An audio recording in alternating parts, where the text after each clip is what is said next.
नमो सिद्धाणं नमो आयर्याणं नमो वज्रायाणं नमो लोये सव्यसाहुणं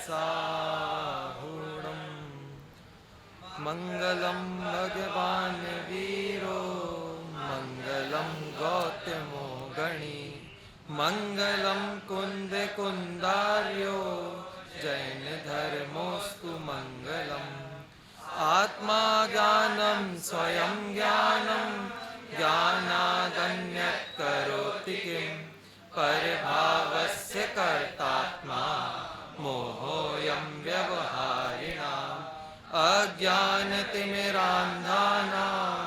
ज्ञानाञ्जनशलाकया चक्षुरुन्मीलितं येन तस्मै श्रीगुरुवे नमः। उपयोग वाले विषय पर ये क्लास चल रही है और पिछले 4 दिनों में आप उपयोग के बारे में बहुत सारी बातें जान चुके हैं, देख चुके हैं। किसे कहते हैं उपयोग? वर्षिल बैठे बैठे ही बता दो। ज्ञान दर्शन के व्यापार को उपयोग कहते हैं। चूंकि हम लघु जैन सिद्धांत प्रवेशिका के आधार पर बात कर रहे हैं और इसमें उपयोग को चेतना कह के बुलाया गया है। दोनों बातें एक ही हैं, उपयोग कहें या चेतना कहें, दोनों का मतलब एक ही है यहाँ पे। तो इधर प्रश्न है चेतना किसे कहते हैं, और उसके 2 भेद हैं, ज्ञान चेतना और दर्शन चेतना, जिसे हम कह देते हैं उपयोग। ज्ञान उपयोग और दर्शन उपयोग। ज्ञान उपयोग और दर्शन उपयोग में क्या अंतर होता है? ज्ञान उपयोग का मतलब क्या होता है? विशेष प्रतिभास को ज्ञान उपयोग कहते हैं और सामान्य प्रतिभास को दर्शन उपयोग। ठीक है कनिष्क? विशेष प्रतिभास को और सामान्य प्रतिभास को दर्शन उपयोग। क्या मतलब है सामान्य और विशेष का? सामान्य और विशेष मतलब क्या होता है? हाथ ऊपर करो। सामान्य और विशेष का मतलब क्या है? बोलो सात्विक। सम्यक। विशेष में जो है उसका आकार है, उसकी जो रंग रूप है, ऐसा पता चलता है, और सामान्य में उसकी सिर्फ सत्ता है, ये पता चलता है। चल, ये माइक है, दिख रहा है सबको? इसका सामान्य क्या है और विशेष क्या है? इसमें सामान्य उपयोग क्या है और विशेष उपयोग क्या है? कौन बताएगा? बोलो। क्या देखना है इसमें? क्या अवलोकन किया? वही तो पूछ रहा हूं। सामान्यतः देखना पदार्थ है, ये क्या है ये? और विशेष? इसका मतलब ये माइक है, ये सामान्य हो गया, और इस माइक से आवाज जोर से सुनाई देती है, काले रंग का है, इसमें लाल डोरी लगी हुई है, ये क्या हो गया? विशेष। यही ना? जैसे ये बोर्ड है, ये टीवी है, इसमें सामान्य और विशेष क्या है? बोलो हेमंत। हाँ, ये सामान्य हो गया। और विशेष? कहाँ चल रही है? ये वैसे चलती है, ये काले कलर की है, ये विशेष उपयोग हो गया। हो गया या नहीं हो गया? यही है क्या? कि नहीं, ऐसा नहीं है। आपने जिसको सामान्य उपयोग बोला वो सामान्य उपयोग है ही नहीं, वो दर्शन उपयोग है ही नहीं, उसको सामान्य नहीं कहते। किसे कहते हैं सामान्य? कि सामान्य उपयोग, सामान्य प्रतिभास और विशेष प्रतिभास में क्या अंतर किया जाए कि उसमें अंतर किया ही नहीं जा सकता। ये तो आपने पढ़ा होगा कि दर्शन उपयोग का कल मनीष जी बता रहे थे, दर्शन उपयोग को समझाया ही नहीं जा सकता क्योंकि वो केवल ज्ञान निगम है। लेकिन फिर भी हम समझेंगे।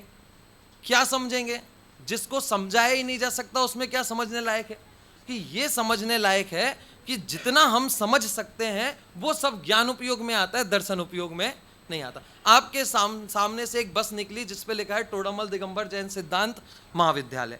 अब इसमें बताओ, आपने उस सीन को देखा, वो सामने से निकल के गई बस है, उसमें सामान्य उपयोग क्या है और विशेष उपयोग क्या होगा? बोलो प्रतीक। वैसे तो तुम नहीं बता पाओगे, बोलो। ओह, अरे उम्मीदों पे तो खड़े उतरते हो तुम लोग। बोलो विदे।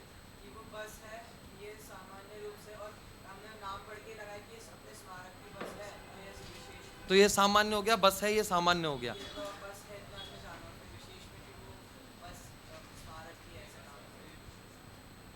बोलो सुयोग्य, अरिहंत अरिहंत। हाँ दोनों ही। तो दर्शन उपयोग में क्या आएगा? अपने ज्ञान में नहीं आएगा। कि देखो ज्ञान उपयोग और दर्शन उपयोग का सीधा है।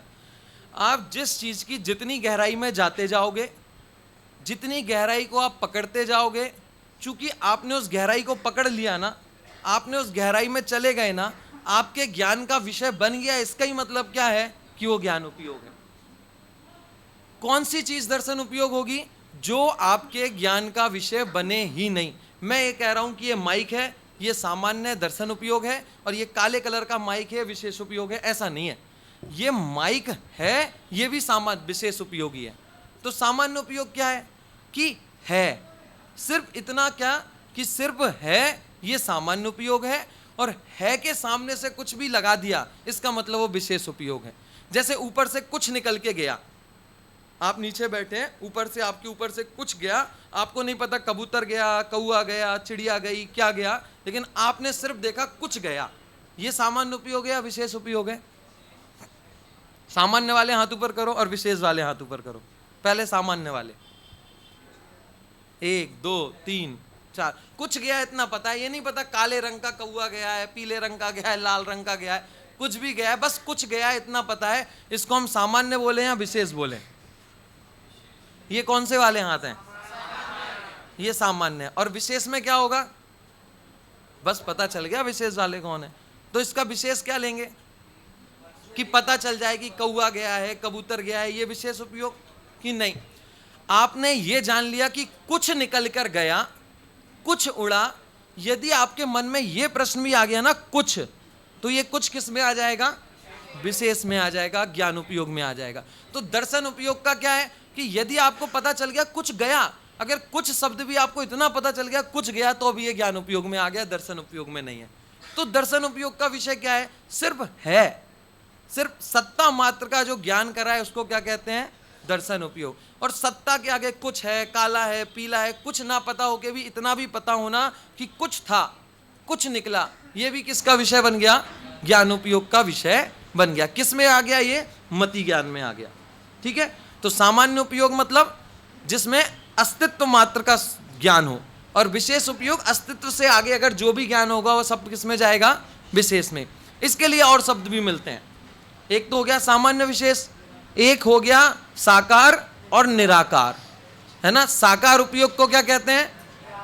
साकार को ज्ञान उपयोग और निराकार को दर्शन उपयोग। ऐसे ही एक और शब्द आता है विकल्प और निर्विकल्प। निर्विकल्प ज्ञान को क्या कहते हैं? दर्शन उपयोग। और सविकल्प ज्ञान को क्या कहते हैं? ज्ञान उपयोग। तो ये जो निर्विकल्पता है ये तो अच्छी है, हम सभी निर्विकल्प होना चाहते हैं ना, कि निर्विकल्प होना तो बहुत अच्छी बात है। सिद्ध भगवान निर्विकल्प होते हैं, तो निर्विकल्प होना दर्शन उपयोग है क्या? सिद्ध भगवान के दर्शन उपयोग है क्या सिर्फ? तो निर्विकल्प होना, और यदि हम अभी निर्विकल्प है या नहीं है, कि हम तो निर्विकल्प नहीं है, तो हमारे दर्शन उपयोग है या नहीं है? तो फिर निर्विकल्प है इसका मतलब हम। बस 3 हाथ 4 बोलो। इधर निर्विकल्प का मतलब क्या है? बोलो विधेय, पता है क्या? वो चीज है अपने ज्ञान में इतना आ रहा है। अरे नहीं, निर्विकल्प का मतलब क्या है? सविकल्प ज्ञान को ज्ञान उपयोग कहते हैं और निर्विकल्प ज्ञान को दर्शन उपयोग कहते हैं। यहां सविकल्प और निर्विकल्प होने का मतलब क्या है?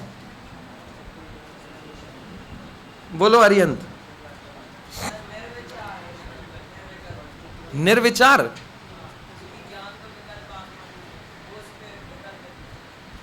बोलो वर्षिल।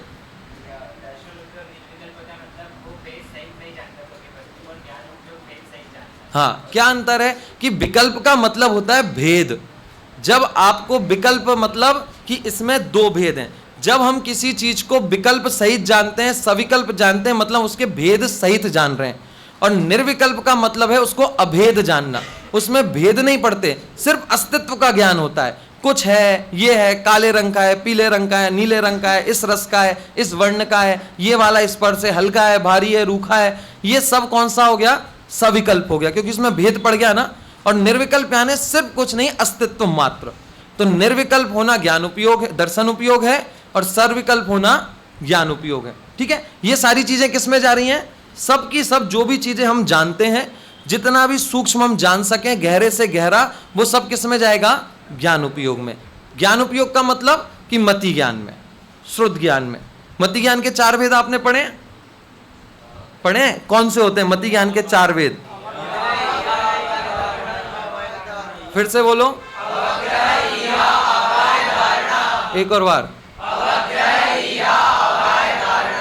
अवग्रह, इया, अवाय और धारणा। अवग्रह का विषय क्या होता है? विषय क्या होता है? विषय देखो, दर्शन उपयोग हुआ, दर्शन उपयोग के बाद ज्ञान उपयोग हुआ। तो दर्शन उपयोग के बाद जब ज्ञान उपयोग होता है, तो ज्ञान उपयोग में कौन सा ज्ञान होता है? कि मति ज्ञान। मति ज्ञान में भी इसके 4 भेदों में सबसे पहले कौन सा होता है? अवग्रह। इसका मतलब दर्शन उपयोग के बाद यदि कुछ होता है तो क्या हो गया? अवग्रह। तो दर्शन उपयोग में तो क्या जान लिया? मात्र सत्ता की है। और ज्ञान अवग्रह में क्या जानेगा? ज्ञान उपयोग के अंदर जो अवग्रह होगा उसका विषय क्या होगा? कि अब उसका विषय यह बनेगा कि कुछ है। अवग्रह में क्या विषय बनेगा? कुछ है। जैसे हम किसी चीज को जानना प्रारंभ कर रहे हैं, सबसे पहले हमने ज्ञान उपयोग में, दर्शन उपयोग में जान लिया कि है, फिर हम आए ज्ञान उपयोग पे। ज्ञान उपयोग में हमने उसको अवग्रह हुआ, अवग्रह में हमने उसको क्या जाना? कि कुछ है। अवग्रह के बाद इहा, इहा में क्या जाना? अब यहां में जब हमें पता चल गया कुछ उड़कर गया, अब कुछ उड़कर गया तो कबूतर गया या कौआ गया, यह ज्ञान है इहा का।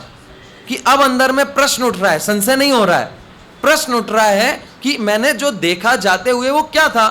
कौआ था या कबूतर था? फिर ये क्या हुआ? इहा। फिर अवाय में क्या हुआ? कि मैंने जान लिया कि जो उड़ के गया वो कौआ नहीं था, कबूतर था। ये क्या हो गया? अवाय। और फिर धारणा क्या हो गया? कि आपको याद हो गया। अब आपसे कल जब पूछ रहे हैं कि बताओ कल क्या उड़ के गया था, तो आपने कहा कबूतर उड़ के गया था। तो ये क्या हो गया? धारणा। तो जो अवग्रह, इया, अवाय और धारणा थे, ये किसके भेद हैं? ज्ञान उपयोग के, जो मति ज्ञान के भेद हैं। और मति ज्ञान किस में आता है? ज्ञान उपयोग में। इसका मतलब यदि हमने मति ज्ञान में ये ले लिया कि कुछ है, और इन दोनों में से क्या है, जब इतना विषय, जब तक हमें कुछ पता ही नहीं, यही ज्ञान उपयोग में आ रहा है, तो दर्शन उपयोग में तो इससे और नीचे का आएगा ना, बिल्कुल स्टार्टिंग का आएगा। क्योंकि ये तो अवग्रह में ही आ गया ना, कुछ गया, इसका मतलब ये ज्ञान उपयोग हो गया। तो यदि यही ज्ञान उपयोग हो गया तो दर्शन उपयोग इससे भी सूक्ष्म होगा। क्या होगा? कि हमारे ज्ञान का विषय नहीं बन सकता। कैसे समझें? कि समझ ही नहीं सकते। तो क्या समझें? कि इतना समझ लें कि हम नहीं समझ सकते। और जितना भी हम समझ सकते हैं, जितना भी हमें समझ में आएगा, वो सारा किसकी कैटेगरी में आ जाएगा? ज्ञान उपयोग की कैटेगरी में आ जाएगा। आप जितना दिमाग लगाओगे, जितना गहराई में जाते जाओगे, यदि आपके पकड़ में आ गया, इसका मतलब क्या है? वो सब ज्ञान उपयोग है। इसका मतलब दर्शन उपयोग कभी हम समझ ही नहीं सकते। कब तक? जब तक हम केवल ज्ञानी ना हो जाए, तो केवल ज्ञान गम्य होता है। और ज्ञान उपयोग में भी सिर्फ जरूरी नहीं है अवग्रह हमारे ज्ञान में आ जाए, हो सकता है अवग्रह भी हमें पता ना चले, कई बार यह हो जाए, वो भी हमारे ज्ञान में पता ना चले। धारणा तक जब तक चीज चली जाती है, उसके बाद हमें खबर लगती है कि हमने इसको जान लिया। क्यों? अवग्रह में आके पदार्थ छूट जाता है, यहाँ में आके पदार्थ छूट जाता है, लेकिन जब वो धारणा में चला जाता है तब हमें पता चलता है कि हमने इस पदार्थ को जान लिया है।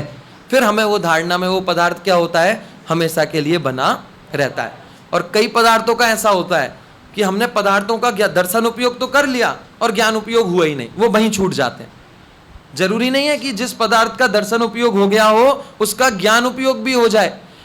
कई बार, हजारों बार, लाखों बार ऐसा होता है कि हम बहुत सारे पदार्थों का दर्शन उपयोग कर लेते हैं, लेकिन उनका ज्ञान उपयोग नहीं होता, वो पदार्थ वहीं खत्म हो जाते हैं। तो जिसका दर्शन उपयोग हुआ हो उसका ज्ञान उपयोग हो ही हो, ये जरूरी नहीं है। लेकिन जिसका ज्ञान उपयोग हुआ है उसका दर्शन उपयोग नियम से होगा। क्या बोला? कि जिसका दर्शन उपयोग हुआ है उस पदार्थ का ज्ञान उपयोग हो ही हो, ऐसा जरूरी नहीं है।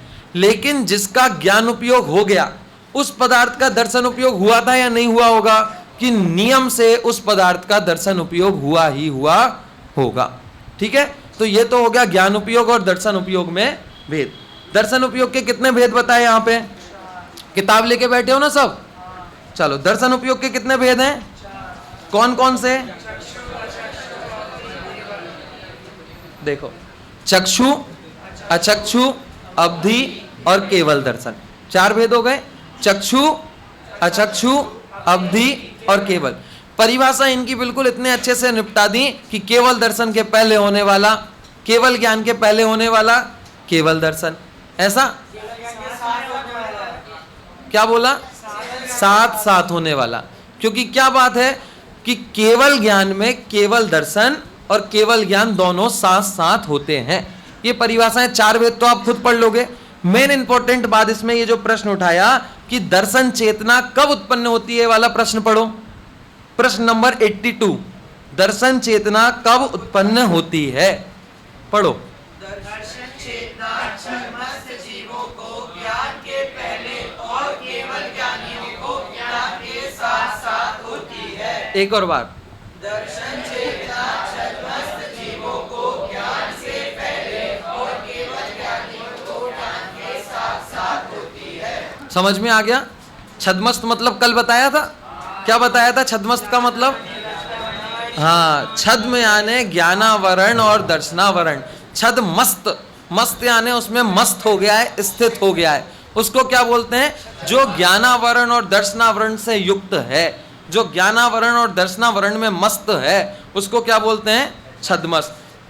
तो जिसके ज्ञानावरण और दर्शनावरण होते हैं उसको तो ज्ञान चेतना और दर्शन चेतना अलग अलग समय में होती हैं। यहाँ चेतना का मतलब उपयोग, ठीक है? ज्ञान उपयोग और दर्शन उपयोग अलग अलग होते हैं। लेकिन जो छद्मस्त नहीं है, छद्मस्त नहीं है तो क्या होगा? केवल ज्ञानी होगा। उसको कैसा होगा कि उसको ज्ञान उपयोग और दर्शन उपयोग, ज्ञान चेतना और दर्शन चेतना दोनों कैसी होंगी? एक साथ होंगी। कोई दिक्कत इसमें? कि इसमें कोई दिक्कत नहीं। आ गया समझ में? आ गया। लेकिन अब इसमें एक दिक्कत है। क्या दिक्कत है? कि आपने कहा कि सिद्ध भगवान को, केवल ज्ञानी को तो ज्ञान उपयोग और दर्शन उपयोग दोनों साथ साथ होंगे, ठीक है? और हम जैसे लोगों को एक समय में ज्ञान उपयोग होगा, एक समय में दर्शन उपयोग होगा, ठीक है? यही कहना चाह रहे हैं। अब इसमें समस्या क्या है कि एक ज्ञान गुण है और एक दर्शन गुण है। 2 गुण है या नहीं है? कि है। ज्ञान गुण की पर्याय ज्ञान उपयोग है और दर्शन उपयोग की पर्याय दर्शन उपयोग है।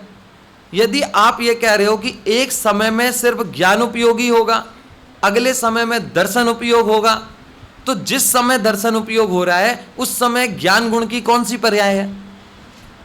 उसकी तो पर्याय ही नहीं बची। वो तो बेचारा बिना पर्याय के अनाथ हो गया, वो तो विधवा हो गया। अब उसकी कोई ना कोई पर्याय तो होगी ना। हर गुण की कोई ना कोई पर्याय होती है, नहीं होती है? कब होती है? कब होती है? कि प्रति समय होती है।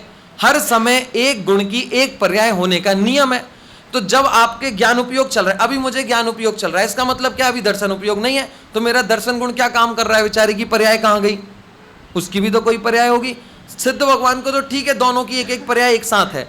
अब आप कह रहे हो जिस समय ज्ञान उपयोग है उस समय दर्शन उपयोग नहीं है, जिस समय दर्शन उपयोग है उस समय ज्ञान उपयोग नहीं है। इसका मतलब जिस समय मेरे ज्ञान गुण की पर्याय चल रही है उस समय दर्शन उपयोग की नहीं बची, और जिस समय दर्शन की चल रही है उस समय ज्ञान की नहीं बची। तो ऐसा कैसे हो सकता है कि कोई गुण किसी समय बिना पर्याय के रह सकता हो सकता है क्या ऐसा? गुण की परिभाषा हमने क्या पढ़ी थी? जो द्रव्यों के संपूर्ण भागों में और उसकी संपूर्ण अवस्थाओं में पाया जाए। तो ज्ञान उपयोग नहीं पाया जा रहा, तो ये फिर उसका गुण कैसे ठहरेगा? जो द्रव्य के संपूर्ण भागों में और उसकी संपूर्ण अवस्थाओं में पाया जाए, हमने ये पढ़ा था ना सबसे पहले। इसका मतलब क्या है? ज्ञान गुण की पर्याय यदि एक समय के लिए भी द्रव्य में नहीं पाई जा रही है तो उसका गुण नहीं कहलाएगा। क्यों? क्योंकि गुण की पर्याय तो हर समय द्रव्य में पाई जाती है, संपूर्ण भागों में और संपूर्ण अवस्थाओं में, मतलब हर काल में ज्ञान गुण आत्मा में पाया जाएगा तभी वो गुण कहलाएगा। अब ये कह रहे हैं कि एक समय दर्शन उपयोग होता है, एक समय ज्ञान उपयोग होता है। तो जिस समय दर्शन उपयोग होता है उस समय ज्ञान उपयोग क्या कर रहा है, और जिस समय ज्ञान उपयोग हो रहा है उस समय दर्शन उपयोग क्या कर रहा है? कि अब आप कहोगे कि नहीं नहीं ऐसा नहीं है। हमने क्या पढ़ा कि चेतना नाम का एक गुण है और चेतना नाम के 2 भेद हैं चेतना के, ज्ञान चेतना और दर्शन चेतना। तो चेतना नाम का एक गुण है, और चेतना नाम के गुण की एक समय दर्शन उपयोग की पर्याय होती है, एक समय ज्ञान उपयोग की पर्याय होती है। ये ठीक है कि ऐसा मान लें तो समाधान मिल गया ना, कि एक दो द्रव्य थे तो दोनों की एक पर्याय हो रही थी, तो हमें दिक्कत आ रही थी इसकी होगी या इसकी होगी, तो खत्म कर दो इसको। क्या करो, एक गुण ही बोल दो, चेतना नाम का गुण है। चेतना नाम की एक समय में ज्ञान उपयोग हुआ, एक समय में दर्शन उपयोग हो गया। उपयोग नाम का एक गुण है, एक समय में ज्ञान उपयोग, एक समय में दर्शन उपयोग। तो मामला सेट हो गया। क्या क्या समस्या होगी बताओ, क्या समस्या आएगी, बोलो विदे। समय का भी भेद है कि एक समय में जब ज्ञान उपयोग हो रहा है और दूसरे समय में दर्शन उपयोग, तो वही क्वेश्चन वही खड़ा रहेगा कि उस अगले समय में ज्ञान उपयोग का क्या हो रहा है या इधर दर्शन। चलो, और कोई बड़ी समस्या है तो छोटी समस्या है, बड़ी समस्या और खड़ी हो रही है, बोलो। कोई सोच पाएगा बड़ी समस्या क्या खड़ी हो रही है, बोलिए।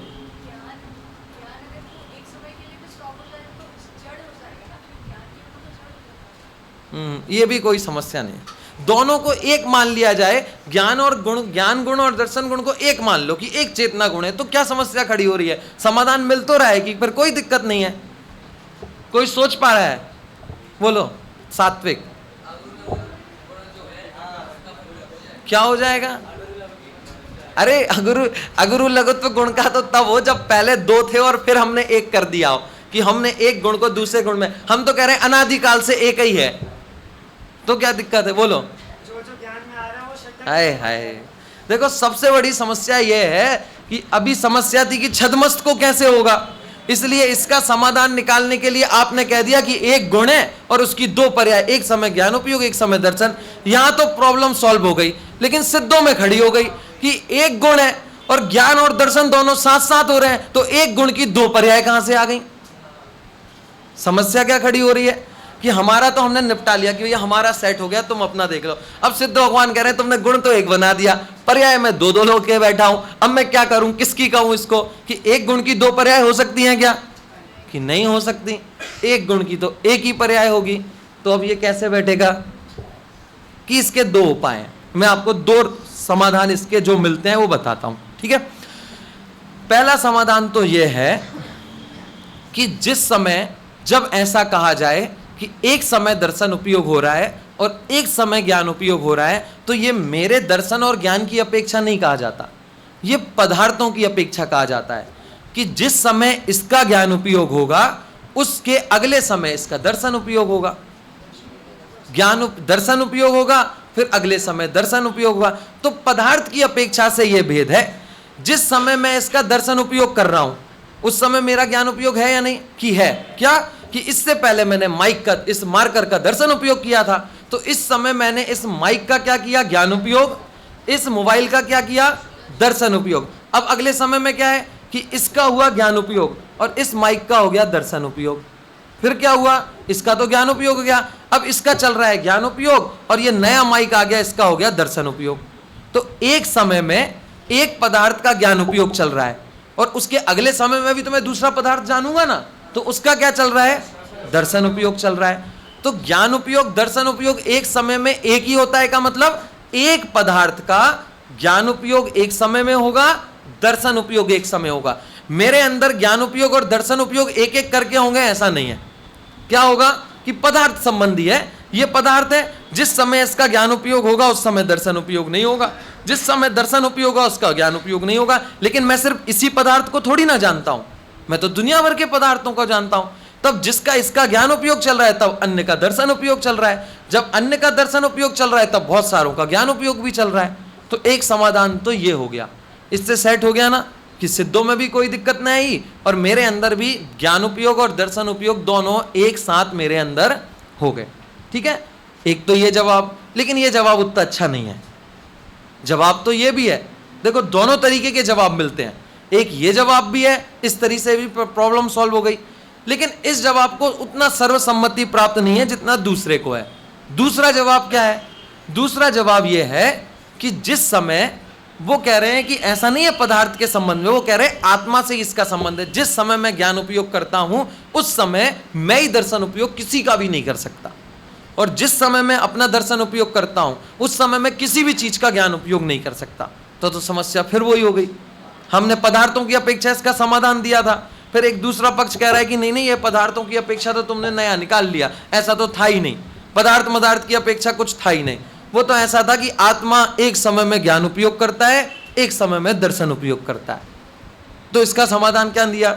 इसका समाधान दिया कि भैया जिस समय दर्शन उपयोग हो रहा है ना, उस समय जो ज्ञान उपयोग है वो क्षयोपशम रूप है, प्रकट रूप नहीं है। लब्धि और उपयोग दो पढ़े हैं आपने। उपयोग मतलब जो प्रकट रूप हो, और लब्धि मतलब जो पड़ा हुआ हो। धारणा ज्ञान होता है ना, धारणा ज्ञान पड़ा होता है। तो क्षयोपशम का काम क्या है कि क्षयोपशम तो मुझे है सब चीजों का। जिस समय मेरा पदार्थ संबंधी ज्ञान उपयोग चल रहा है, दर्शन उपयोग चल रहा है, उस समय मेरे ज्ञान उपयोग का क्षयोपशम है, और जिस समय मेरा ज्ञान उपयोग चल रहा है उस समय मेरे दर्शन उपयोग का क्षयोपशम है। तो एक उपयोगात्मक है, एक क्षयोपशमात्मक है। तो फिर पर्याय कहां रही कि है ना कि क्षयोपशम होना भी पर्याय है और उपयोग में होना भी पर्याय, दोनों ही पर्याय है।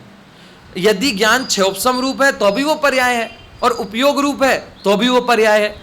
दर्शन क्षयोपशम रूप है तो भी वो पर्याय है, और दर्शन उपयोग रूप है तो भी वो पर्याय है। तो जिस समय जिसका उपयोग हो रहा होता है उस समय दूसरे पदार्थ का क्या हो जाता है? क्या हो जाता है? प्रफुल्ल क्या हो जाता है? बोलो, फिर से बोलो जोर से। क्या बोल रहे हो? क्षयोपशम, क्षयोपशम। फिर से बोलो, क्या होता है ये क्षयोपशम? कब होता है? लब्धि कौन है? लब्धि तो ऊपर वाली क्लास में है, बोलो। जब दर्शन उपयोग होता है तब ज्ञान उपयोग का क्षयोपशम होता है। ठीक है, किसका क्षयोपशम होता है? ज्ञान का। और दर्शन का क्या होता है? उपयोग। आप दो समझ लो, एक दर्शन है एक ज्ञान है। दर्शन का उपयोग चल रहा है, ज्ञान का क्षयोपशम चल रहा है। ठीक है, फिर चेंज हो गया कि ज्ञान का उपयोग हो गया, दर्शन का क्षयोपशम। दोनों है तो पर्याय। तो इस तरीके से दोनों की एक एक पर्याय भी हो गई और एक समय में एक उपयोग हो गया। तो सिद्ध भगवान को दोनों एक साथ रह रहे हैं और हमको दोनों अलग अलग हो रहे हैं। और जब हमें क्या हो जाएगा, तो सिद्ध भगवान को एक साथ हो रहे हैं और हमको अलग अलग हो रहे हैं। ऐसा क्यों? क्योंकि हमारा क्षयोपशम चल रहा है ना। छद्मस्त यानी क्षयोपशमिक ज्ञान और केवली ज्ञान यानी क्षयिक ज्ञान। उनका ज्ञानावरण और दर्शनावरण का क्षयोपशम खत्म हो गया है, पूर्ण ज्ञान प्रकट हो गया है, इसलिए उनकी क्षयोपशम रूप अवस्था बची नहीं है। क्षयोपशम रूप अवस्था नहीं बची तो दोनों गुण की कैसी अवस्था हो गई? उपयोग रूपी हो गई। इसलिए उनको दोनों एक साथ हो रहे हैं। और हमारे साथ कर्म चिपके हुए हैं, कर्म चिपके हैं तो हमारे साथ क्षयोपशम रूप दशा भी चल रही है। तो एक समय क्षयोपशम होता है, फिर उपयोग हो जाता है, फिर क्षयोपशम, फिर उपयोग। तो जब इसका उपयोग चलता है तब इसका क्षयोपशम हो जाता है, जब इसका क्षयोपशम चलता है तब इसका उपयोग हो जाता है। और जब हमारा क्षयोपशम ज्ञान नष्ट हो जाएगा, हमारे अंदर से क्षयोपशम नाम का जो सॉफ्टवेयर डला हुआ है उसको निकाल देंगे, तो फिर हम दोनों उपयोग एक साथ होने लगेंगे। तो उनको दोनों क्यों हो रहे हैं? क्योंकि उनके पास क्षयोपशम की व्यवस्था ही नहीं है। और हमें अलग अलग क्यों हो रहे हैं? क्योंकि हमारे पास उपयोग भी है और क्षयोपशम भी है, क्योंकि हम छद्मस्त हैं। छद्मस्त होने का मतलब ही है क्षयोपशम ज्ञानी, और केवली होने का मतलब है क्षयिक ज्ञानी, छद्मस्त का नहीं होना। तो इस प्रकार से केवलियों को ज्ञान चेतना और दर्शन चेतना दोनों एक साथ होते हैं, और बाकी हम सब लोगों को ज्ञान चेतना और दर्शन चेतना दोनों अलग अलग समय में होते हैं। दोनों कभी भी एक साथ नहीं होते। ठीक है, कितना टाइम हो गया? चलो, दर्शन उपयोग के 4 वेद हम सामान्य से देख लेते हैं, फिर हम कल ज्ञान उपयोग पे बात करेंगे। चक्षु दर्शन किसे कहते हैं? बोलो, पढ़ो पढ़ो, एक साथ पढ़ो।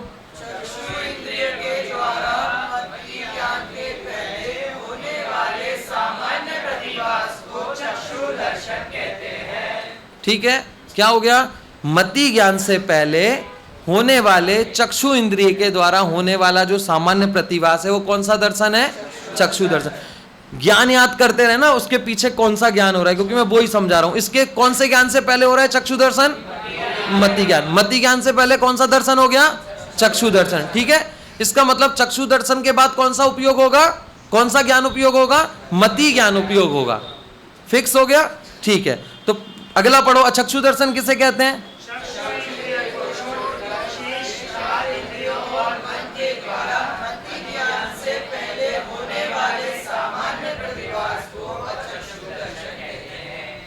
ये भी कब हो रहा है? मति ज्ञान से पहले। देखो इन्होंने ज्ञान के तो 5 भेद हैं, दर्शन के 4 भेद थे। इसका मतलब हमें एक जगह तो एडजस्ट करना ही पड़ता ना कहीं ये 5 का 4 में। इन्होंने एक कांड और कर दिया कि इन दोनों को मति ज्ञान का ही कर दिया। अब इधर बचे बेचारे 3 और यहां बचे 5। तो चक्षु दर्शन किसके पहले हो रहा है? मति ज्ञान के पहले। अचक्षु दर्शन किसके पहले हो रहा है? मति ज्ञान के पहले। दोनों में अंतर क्या है? यदि आंख के द्वारा होता है तो चक्षु दर्शन कहलाता है, और आंख के अलावा कान, नाक, मुंह, मन के द्वारा होता है तो कौन सा कहलाता है? अचक्षु दर्शन कहलाता है। दोनों के बाद नियम से कौन सा ज्ञान उपयोग होगा? मति ज्ञान उपयोग नियम से होगा। नियम से का मतलब होगा ही होगा ऐसा जरूरी नहीं है, लेकिन यदि होगा तो मति ज्ञान ही होगा। क्या मतलब? नियम से होगा का मतलब ये समझना कि दर्शन उपयोग हो गया, चक्षु तो मति ज्ञान होगा ही होगा। ना हो ऐसा भी हो सकता है। तो नियम से का मतलब यह है कि यदि होगा तो 5 ज्ञानों में से कौन सा होगा? मति ज्ञान ही होगा, उसके अलावा और कोई नहीं होगा। ठीक है, तो मति ज्ञान से पहले चक्षु दर्शन भी हो सकता है, अचक्षु दर्शन भी हो सकता है। तो मति ज्ञान ने ले लिए 2 उपयोग। यदि मति ज्ञान हुआ है इसका मतलब ये 2 उपयोग पूर्वक हुआ है, इनमें से कोई ना कोई उपयोग तो हुआ ही होगा। ठीक है, अगला कौन सा है? आते हैं, बोलो अवधि दर्शन किसे कहते हैं?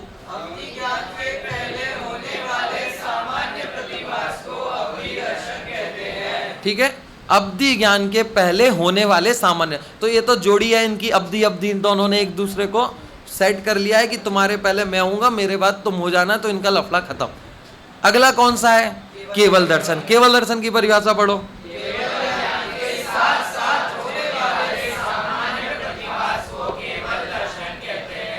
ठीक है, इन्होंने और अच्छा कर लिया, इन्होंने कहा हम अलग अलग क्यों रहे, हम तो साथ साथ ही रहेंगे। तो ये दोनों साथ साथ हो रहे हैं। तो जिस समय केवल ज्ञान हो रहा है उसी समय केवल दर्शन भी। तो केवल ज्ञान ने केवल दर्शन को बुक कर लिया है, अवधि ज्ञान ने अवधि दर्शन का, इनका खत्म। अब बचा क्या? कौन से 2 ज्ञान रह गए? श्रुत ज्ञान और मनापरय ज्ञान। अब ये बेचारे क्या करें, ये तो कुंवारे ही रह गए, इनको तो कोई मिला ही नहीं बेचारों को। बेचारे मति ज्ञान ने तो 2-2 कर ली, अवधि ज्ञान और केवल ज्ञान ने बेचारों ने 1-1 ही की, लेकिन ये बेचारे 2 रह गए। 5 बेटे थे एक माँ के, एक ने 2 शादी की, 2 ने 1-1 की, 2 कुंवारे। इनका क्या जुगाड़ करें? तो इनका जुगाड़ क्या किया कि अब क्या होगा कि मति ज्ञान, श्रुत ज्ञान और जो मनापरय ज्ञान है वो कैसे होंगे बिना दर्शन उपयोग के? तो कह रहे हैं कि नहीं, दर्शन उपयोग के बिना तो कुछ भी ज्ञान नहीं हो सकता। तो फिर क्या होगा कि श्रुत ज्ञान और मनापरय ज्ञान से पहले भी दर्शन उपयोग होगा। कौन सा दर्शन उपयोग होगा? ये कह रहे हैं, क्या कह रहे हैं कि मति ज्ञान, मनापरय ज्ञान और जो श्रुत ज्ञान है ना, वो सीधा पदार्थ को नहीं जानते। पहले कुछ प्रश्न उत्पन्न होता है, उसका जवाब मिलता है, तब मनापरय ज्ञान होता है कि इसके मन में क्या चल रहा है, ऐसा मैं जानूं तभी तो मनापरय ज्ञान होगा ना। तो पहले प्रश्न उठ गया ना। ऐसे ही श्रुत ज्ञान क्या कि मति ज्ञान से मैंने जाना, उसके निमित्त से अन्य पदार्थ के ज्ञान में जो सामने है ही नहीं, जिसका इधर से कोई संबंध ही नहीं है, उस पदार्थ के ज्ञान होने का नाम क्या है? श्रुत ज्ञान। तो ये जो 2 ज्ञान हो गए, ये डायरेक्ट कहां जान रहे थे? पहले कुछ हो रहा है ना इसके पहले। इन मति, श्रुत ज्ञान और मनापरय ज्ञान से पहले भी कुछ ज्ञान रूप अवस्था होती है। तो कैसे होंगे कि जब भी श्रुत ज्ञान होगा तो मति ज्ञान पूर्वक होगा, उसके पहले क्या होगा? मति ज्ञान। और मति ज्ञान के पहले कौन सा दर्शन होगा? चक्षु और अचक्षु। तो चक्षु और चक्षु दर्शन से मति ज्ञान हुआ और मति ज्ञान से श्रुत ज्ञान हुआ। इसलिए श्रुत ज्ञान को कोई अलग से दर्शन की जरूरत नहीं है। मति ज्ञान ने जो दर्शन किया था उसका ही दर्शन उसका सेम हो गया, क्योंकि वो मति ज्ञान के जाने हुए पदार्थ के संबंध में विशेष जान रहा है। तो श्रुत ज्ञान का हो गया। श्रुत ज्ञान से पहले क्या हो रहा है? कोई दर्शन उपयोग नहीं हो रहा है, ज्ञान उपयोग ही हो रहा है। और इस ज्ञान उपयोग ने जो दर्शन उपयोग किया था वो इसने अपना सेट हो गया इसका। ठीक है, अब बचा मनापरय ज्ञान। तो मनापरय ज्ञान से पहले कौन सा दर्शन उपयोग हो? कि मनापरय ज्ञान जो होता है वो ईहा पूर्वक होता है। कौन से ज्ञान पूर्वक होता है? ईहा ज्ञान पूर्वक। 4 पढ़े थे ना, अवग्रह, ईहा, अवाय, धारणा। ईहा का मतलब क्या था कि क्या है। जैसे अवग्रह में जाना कुछ है, कुछ उड़ के गया। अब ईहा में जाना था कि क्या गया, कबूतर गया या कौआ गया। अब इसको जानने की इच्छा हुई। तो मनापरय ज्ञान जब भी होता है बिना इच्छा के नहीं होता कि कोई मुनिराज बैठे और अचानक से प्रकट हो जाए, ओ सात्विक तो ये जान रहा है। नहीं, बुद्धि पूर्वक यदि जानना चाहें कि सम्यक के मन में क्या चल रहा है, तब उसे पता चलता है। तो जब बुद्धि पूर्वक कोशिश की तो यह आत्मक ज्ञान के द्वारा वो होता है। तो मना पर्याय ज्ञान से पहले क्या होगा? यह ज्ञान, और यह ज्ञान से पहले क्या हो रहा है? चक्षु या चक्षु दर्शन हो रहा है। तो चक्षु और अचक्षु दर्शन ने किस किस को ढक लिया?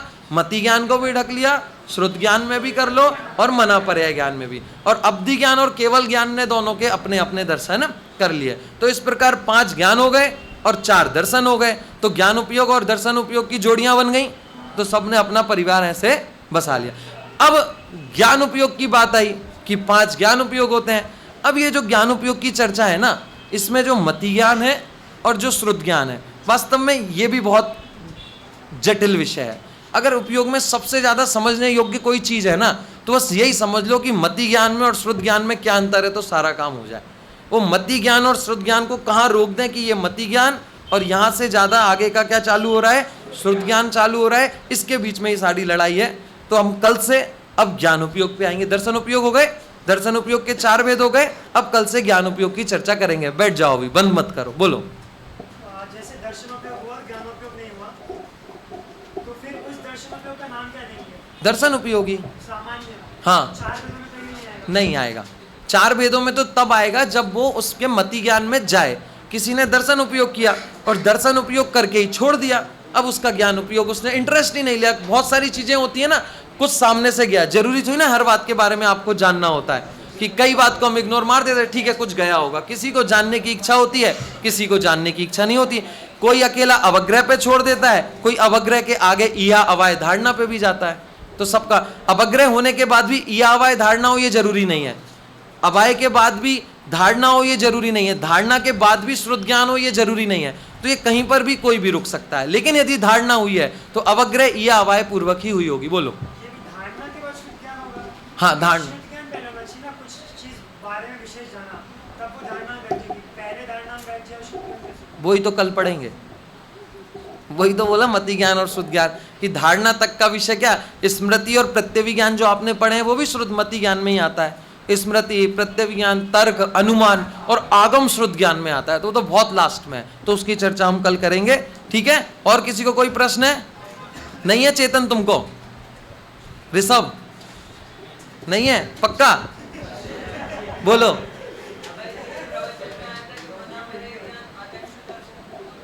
क्या?